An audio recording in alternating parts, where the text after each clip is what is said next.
Olá, pessoal. Bem, nós sabemos por que você está aqui. Você quer ver algo que nunca viu antes, ser surpreendido, aprender algo novo e talvez até absurdo sobre a natureza, a tecnologia humana, os animais ou apenas o mundo ao nosso redor. Bem, você veio ao lugar certo. Vamos lá.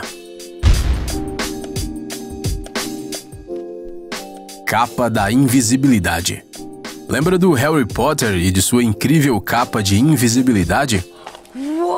Com certeza todo mundo sonhou pelo menos uma vez na vida em ter algo assim, e chegou até a fazer planos de como tiraria proveito desse dispositivo mágico. Infelizmente, a magia no mundo não é muito boa, mas a ciência é bastante desenvolvida. Uma ciência capaz de criar uma capa invisível. A Hyper Stealth desenvolveu um material transparente especial que permite ocultar os objetos detrás dele dos olhos alheios.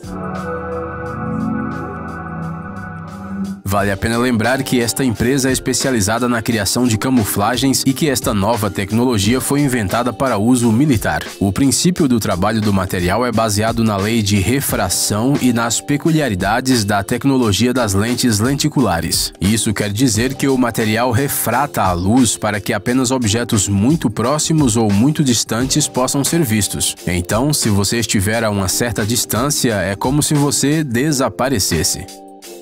Camuflagem para novos veículos.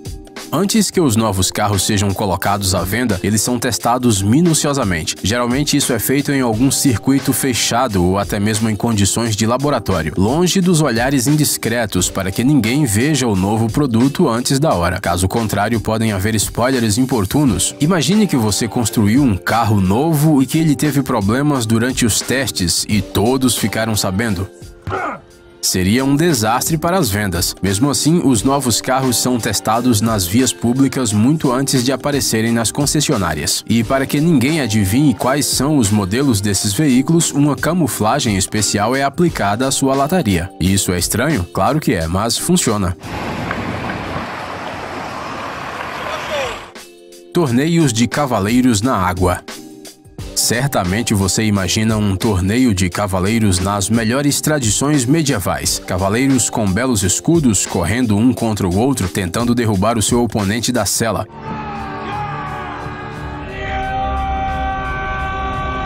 É cruel, mas fazer o quê? Poucos sabiam ler naquela época, por isso precisavam se divertir de alguma maneira acessível. Mas você já viu um torneio desses na água? Não pense que isso é alguma espécie de entretenimento moderno. Este é um esporte muito antigo, praticado principalmente na França e também na Suíça e na Alemanha.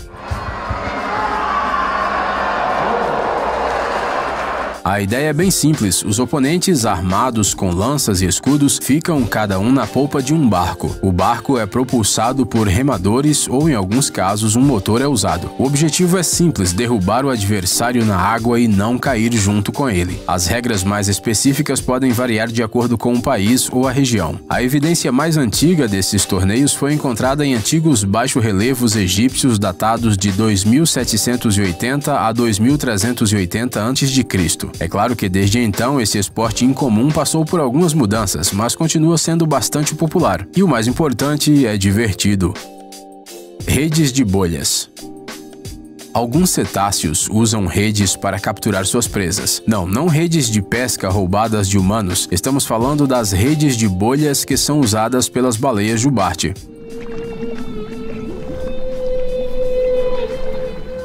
Isso é algo genial à sua maneira. Essas baleias mergulham sob cardumes de peixes e começam a circular em uma espiral para cima, exalando bolhas de ar. Cercados por densas paredes de milhares de bolhas, os peixes se reúnem em um monte e gradualmente flutuam para a superfície ou vão para baixo. Eles simplesmente não podem sair do círculo e seguir nadando. Na superfície, a presa geralmente já está sendo esperada por uma segunda baleia, pronta para um almoço farto.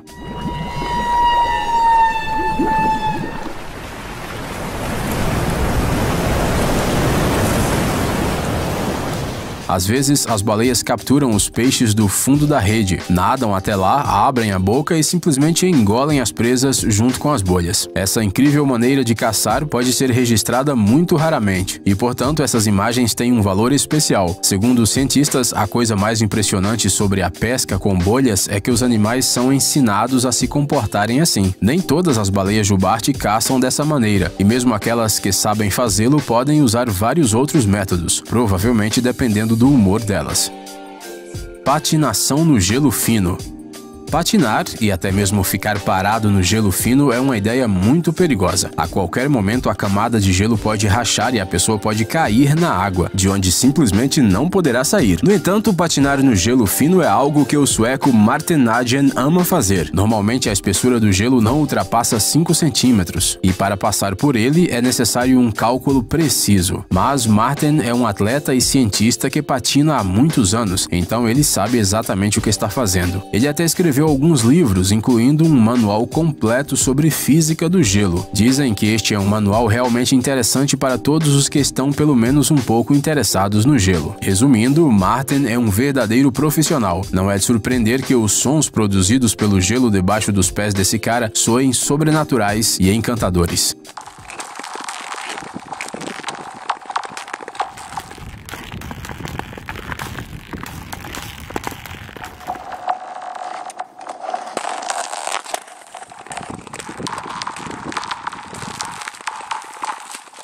É fácil imaginar uma nave espacial por perto. Afinal, uma simples água congelada não poderia cantar assim, não é mesmo? E sim, não recomendamos que nossos espectadores repitam isso. O gelo fino é sempre uma coisa perigosa.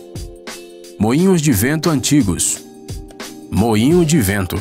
O que você imagina quando ouve estas palavras?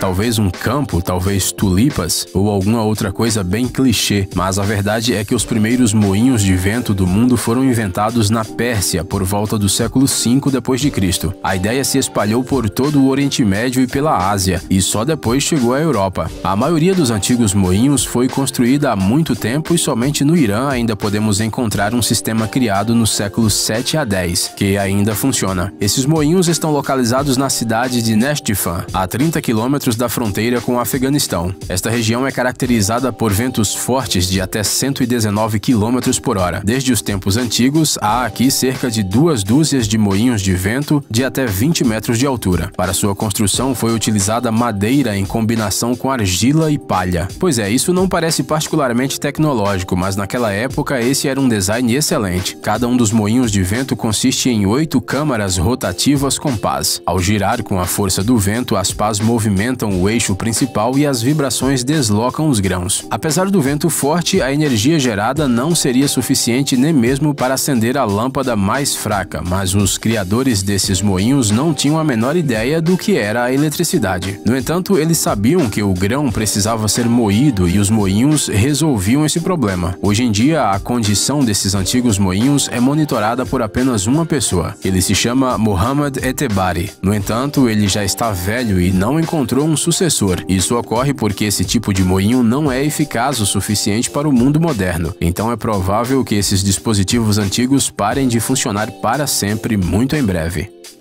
O ator que fez 500 papéis. O rosto deste homem lhe parece familiar? Você está se esforçando, mas ainda não consegue se lembrar onde o viu antes? Vocês com certeza já ouviram essa voz. Talvez ele seja um vizinho, um amigo dos seus pais, seu professor da escola. Bem, não é nada disso. Esse é o James Hong, um ator estadunidense de ascendência chinesa, dublador, produtor e diretor. Você já deve tê-lo visto em uma variedade de filmes, séries e desenhos animados, incluindo The Big Bang Theory, Kung Fu Panda, Blade Runner, Jack Chan's Adventures, Mulan, Agentes da S.H.I.E.L.D. e essa está longe de ser uma lista completa. A filmografia filmografia desse ator é mais do que impressionante. Até o momento, ele fez mais de 500 papéis em filmes e séries, incluindo trabalhos de dublagem. E o James Hong continua trabalhando apesar de ter comemorado seu aniversário de 90 anos em fevereiro. Há muito tempo, Hong estudou engenharia civil na Universidade de Minnesota e era engenheiro de estradas. Mas um belo dia, ele percebeu que estava muito mais interessado em atuar e abandonou sua profissão principal. E ele não estava equivocado. Como convém a uma estrela dessa magnitude, Hong e sua esposa vivem atualmente em Hollywood e parecem estar completamente satisfeitos com seu trabalho. Floresta de Pedra. Toda vez que parece impossível descobrir algo novo em nosso planeta, ele ainda é capaz de nos surpreender. Um exemplo impressionante disso é a Floresta de Pedra, ou Singh de Bemaraha, localizada na ilha de Madagascar. Esta reserva natural, localizada na costa oeste do país, foi incluída na lista do Patrimônio Mundial da Unesco em 1990 devido à sua geografia única, aos manguezais preservados e às populações de pássaros e lêmures selvagens. Porém, o que mais atrai a atenção, é claro, são as árvores de pedra. Estas estranhas formações minerais se parecem com dentes de calcário. A propósito, o nome dessa reserva significa um lugar onde você não pode andar descalço. E isso é a mais pura verdade. Você não só não pode andar aqui sem sapatos, como também mal consegue se locomover, só se for na ponta dos pés. As rochas kársticas cinza escuras e as rochas de calcário amarelo que formam a famosa Floresta de Pedra surgiram devido à erosão comum. Mas isso não aconteceu de um dia para o outro, claro. Ao longo dos anos, a água e a chuva ácida corroeram a superfície das formações calcárias até formar essa extraordinária beleza natural. Em alguns lugares, a altura das agulhas de pedra chega a 50 metros. Entre elas crescem espécies raras de árvores, nas quais vivem animais raros e voam pássaros também raros. Dizem que só é possível ver a beleza deste lugar de cima, porque em todo o vasto território da reserva não há um único pedaço de solo plano. É por isso que esta floresta de pedra, inacessível aos seres humanos, ainda mantém sua singularidade. Táxi voador. A humanidade já está planejando a colonização de Marte, mas ainda não criou carros voadores? Não foi isso que imaginaram os escritores de ficção científica para o nosso futuro. Mas não se desanime antes da hora. Afinal, muitos inventores estão trabalhando nessa direção. Na verdade, o primeiro teste bem-sucedido já aconteceu. Em maio deste ano, a empresa alemã Lilium anunciou que tinha realizado testes de voo do seu táxi elétrico de 5 lugares Jet. Esta é uma aeronave bastante incomum, capaz de acelerar a uma velocidade de 300 km por hora. Nada mal. O aerotáxi está equipado com 36 motores elétricos relativamente pequenos, 6 nas asas dianteiras e 12 na traseira. Obviamente, a pergunta mais importante: qual a distância alguém pode voar em um dispositivo assim? A autonomia do Lilium Jet é de 300 km. É muito ou pouco? Depende de com que se compara. Esse táxi não é adequado para viagens internacionais, mas as pessoas geralmente não cruzam as fronteiras nem mesmo nos táxis comuns. Então, parece que o Lilium Jet pode ser uma alternativa conveniente a um carro convencional e ser também uma maneira de acabar com os engarrafamentos. A estimativa é que esse carro comece a ser produzido em 2024. Será que pegaremos esses táxis diretamente em nossas varandas?